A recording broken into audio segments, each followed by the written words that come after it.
इंदिरा गांधी ने आपातकालीन क्यों लगाया था?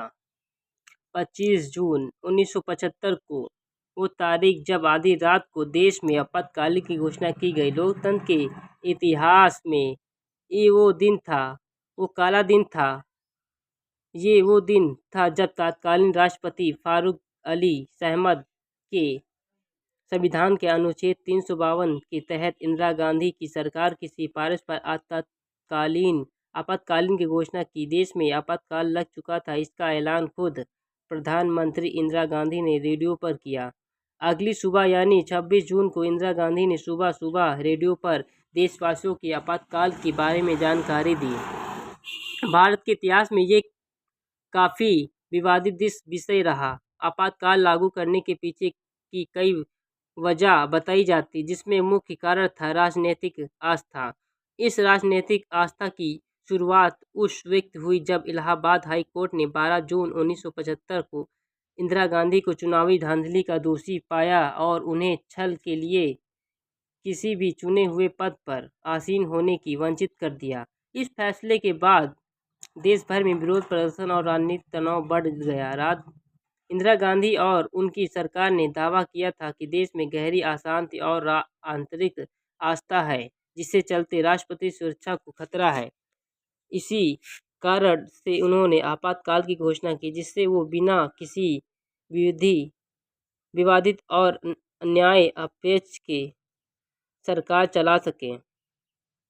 आपातकाल को वो काला दिन था जब सरकार ने तमाम विपक्षी नेताओं को गिरफ्तार कर प्रतिबंधित लगाए और नागरिकता स्वतंत्रताओं की सीमित किया। आरएस समेत 24 संगठनों पर बैन कर दिया गया। इसके अलावा इंदिरा गांधी की सरकार ने देश में व्यापक सामाजिक और आर्थिक सुधारों की शुरुआत की, जिसमें जबरन नसबंदी और स्लम लूट जैसे कठोर उपाय शामिल थे।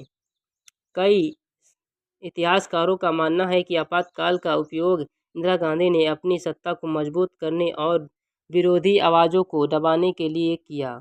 इस घटना भारतीय लोकतंत्र पर एक गहरा आघात थी और इसने देश के राजनीतिक इतिहास में एक गहरा छाप छोड़ी।